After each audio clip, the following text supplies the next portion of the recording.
Hi family. Sorry about that. Inside the buildings is kind of spotty, even on the Wi-Fi. So I probably won't be going live inside. We'll post pictures later, guarantee. Me and Dom just taking the tour, the vendor's tour this morning, and we'll post some pictures later. But meanwhile, I'll share when we're outside. So stay live, and we'll show. It's beautiful up here. It's a friggin' great place. I was just asking a really good question. So what happened to people who passed away here at Pennhurst? And what would happen was first they would be processed through the morgue in the hospital. Sorry. Way off it's down here later. In a few moments, we'll be able to see a glimpse of the hospital. But people will be processed Go ahead. in the hospital. No, you're not.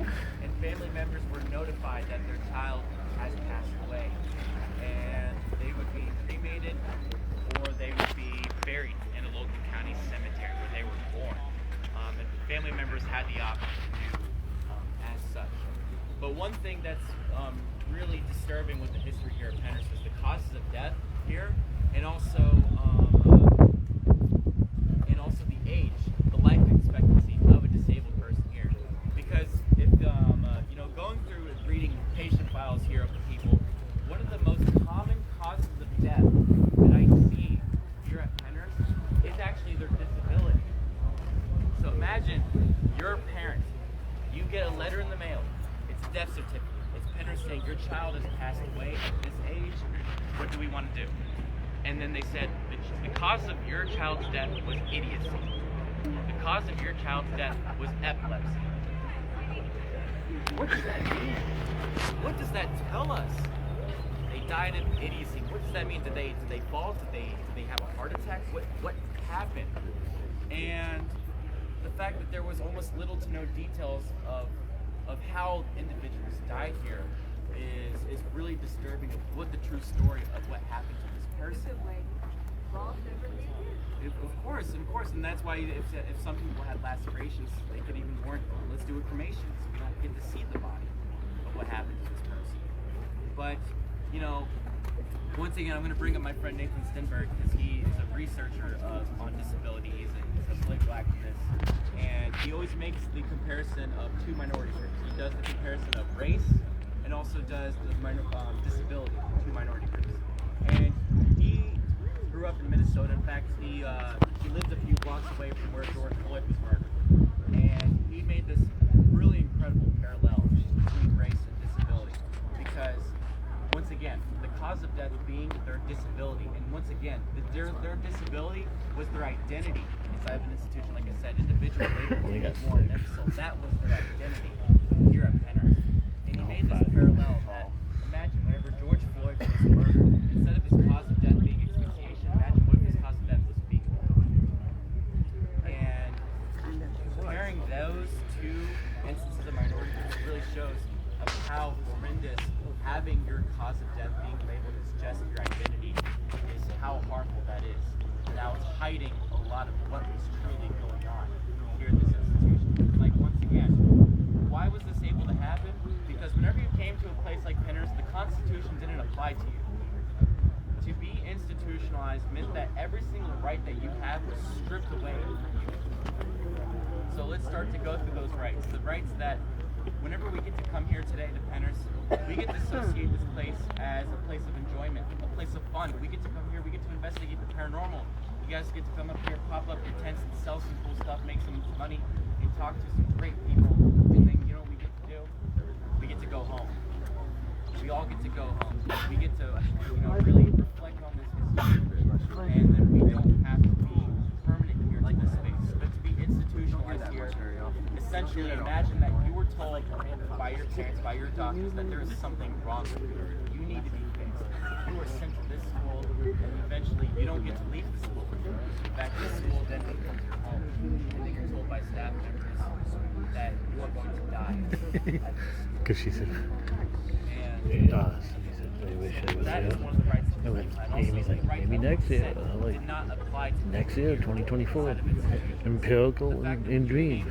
facility like Pennhurst the right to say yes and the right to say no. It didn't matter what. Are they going authentic about it? To the point where you could have been used for restraints against your own will, given medications against your own will that were even prescribed to you. That goes into the death count once again.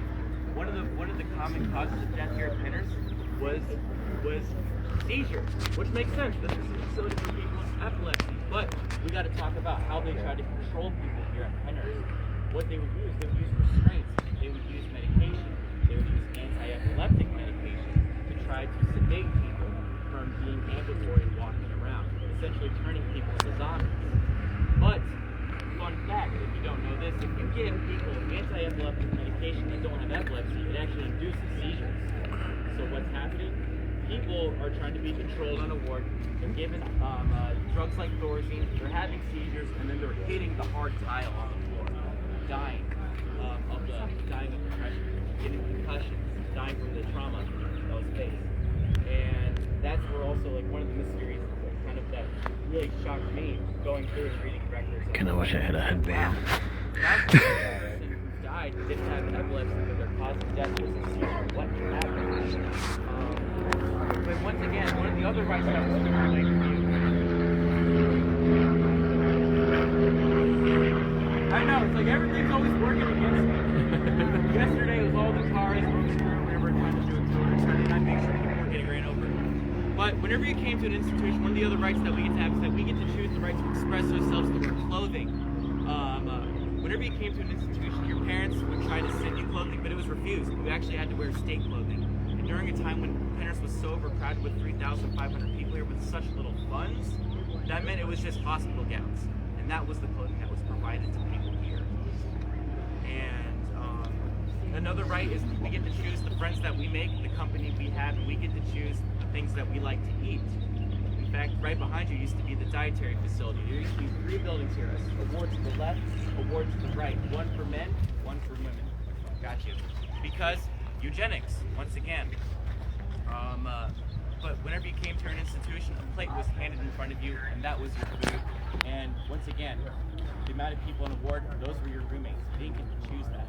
And one thing that's a gray area that we don't really talk too much about Pennhurst is racial implications of Pennhurst, because they didn't segregate here. All races live here. So a lot of people here faced racial oppression here. In fact, that building over there, Assembly Hall, tucked away in the corner, you see the 3 blue porta potties. That used to have minstrel shows played here in the 1920s. They used to paint people in blackface here and perform. You know, I have the firm belief that hate is a thing that's taught, and I think that's so harmful that taking a vulnerable group of individuals here and teaching them such a hateful thing like racism, and then implementing it and putting it to showmanship here, essentially associating that hate as a fun thing that we can do here in this institution. They were teaching it to us here. But since I'm starting to get limited on time, let's go up here towards the back of the administration building.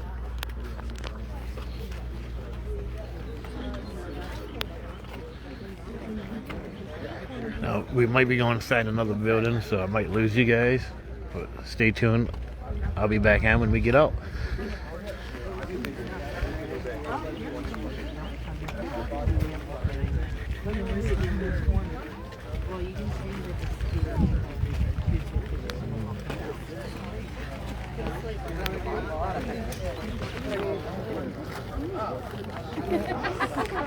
Place is really cool. I don't know if you guys can hear us.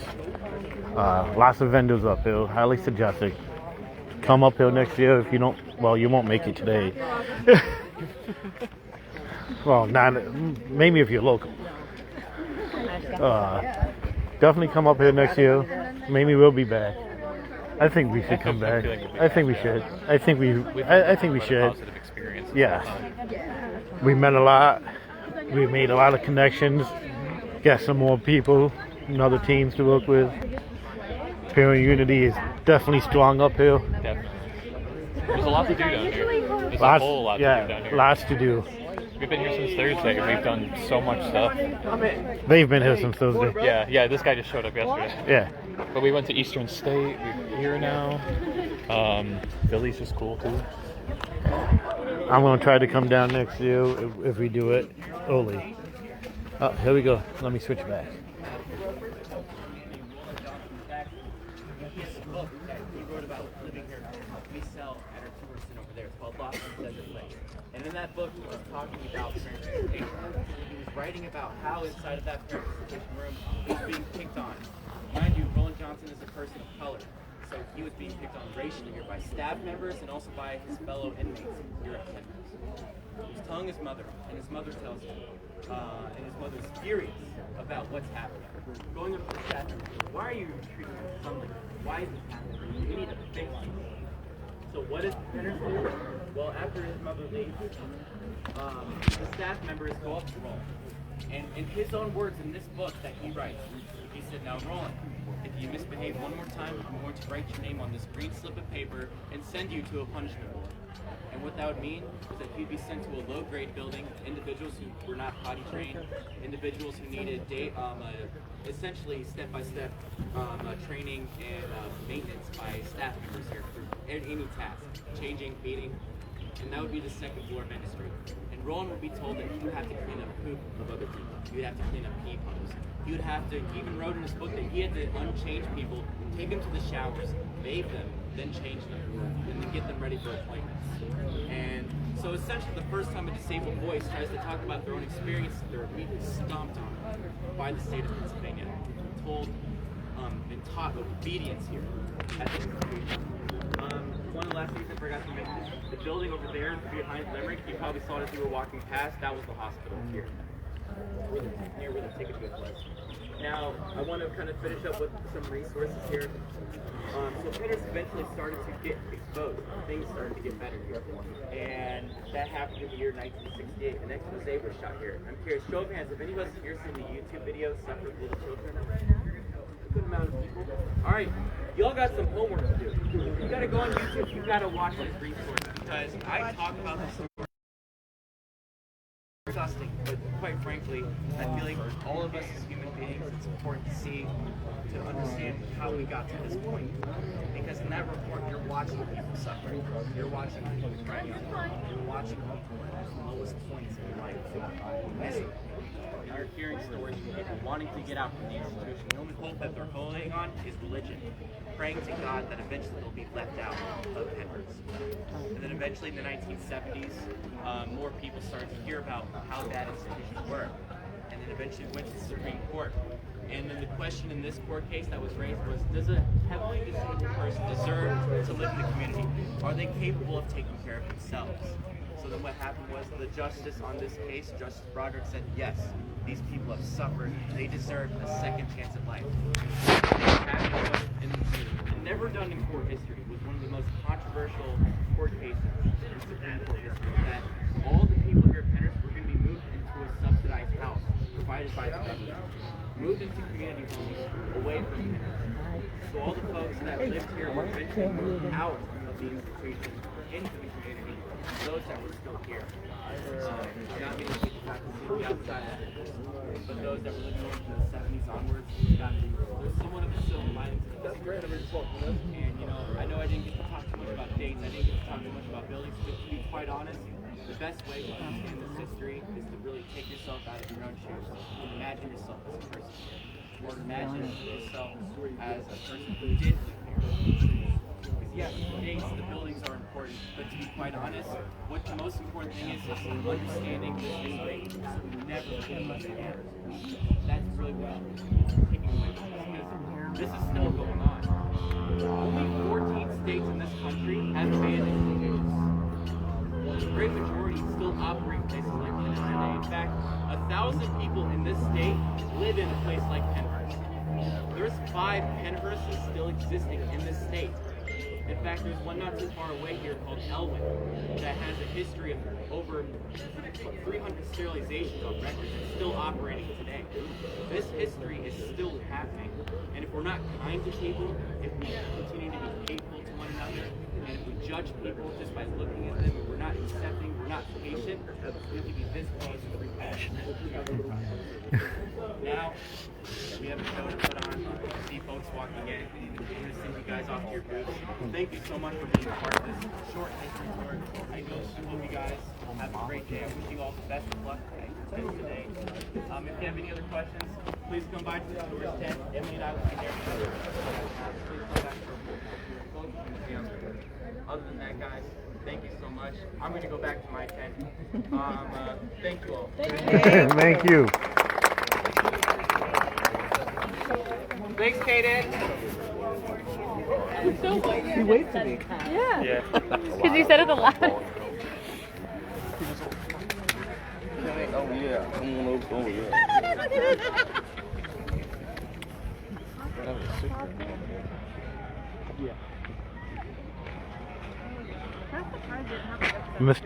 Mr. Phyllis Lido. What? Did you see what Patricia wrote? Yeah,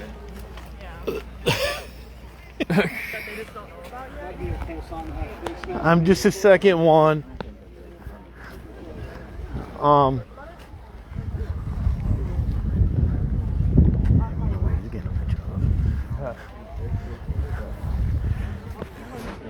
I know. Good photo op. Yeah. Don't need those Zoom ones though. I'm still live. Oh.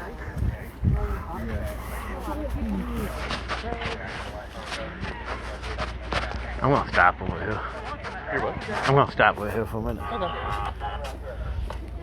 Get out of the footway in a second. Okay, everybody. I'm gonna end this live, but stay tuned. We might be back on today. I know Gina and them didn't do much live last today, and I got here late. Maybe we'll try to do another one later, little later, walk around a little bit more. But again, place is awesome. As we walk back, I'll stay live until we get to our building, which is over there. Oh, over there. I just didn't feel like toning this around. But I mean, those vendors. We're gonna walk by, but there's a lot of vendors right now. There's vendors in this tent. There's quite a bit of vendors. We got to meet Jack Osborne last night. Yep. Got to meet Chris Williams. Chris Williams. We're gonna try to meet Amy Bruni and what's his name today too. And then not only that, these guys got lucky yesterday. They got the picture taken with the Taps team, which is our family members we're affiliated with. Yep. I schmoozed with them a little bit. I got lucked out and missed them. That's why I said next year, if we come up here next year, I'm coming up here early. Oh yeah. I want to come up here a couple days early like we did this year. So I think we all, you know. The only downside is we didn't get to go to the zoo. I don't. The zoo. We live in a zoo. Not the human zoo. Oh. That must be Gina in there. She says, "Love my team." Yeah, it's probably my mom. Look. See here. That's the building we're in. This is. You can see the big sign. Oh, he's down there today. He's probably in by us today. Oh, maybe. Yeah, it looks like Unless he's down. not here. Unless Oh no, I no, don't he know. said he wasn't going to be here today. Jack, if you're talking about Jack, he should be here. He is going to be here today? Oh, okay. Is he gonna be down here again, or because the Uh, sign's pointing this way, or is that just for us? I'm not sure where he's going to be at, but I know for sure he's going to be here. Yeah. Well, we met him yesterday, so it's not that big. His of a deal. handler said something about them not coming back, but maybe he is. From what I understood, he's supposed to be back today. Hopefully. That's cool. But just look at all this. Just picture that this was taken care of at one time, and you know how beautiful this probably was. You can see there was a walkway right here. It's probably like a day garden for them to walk around in or something. I mean, look at that. This place had to have been so beautiful, Oh, it had to be. but you probably heard a bunch of screaming. It was beautiful to cover up what was happening in here. Exactly. I'm The thing going. about how old it is the history of it carries on because it has a fallout shelter. Oh yeah, fallout shelter. nice to go down there. Oh, that'd be super.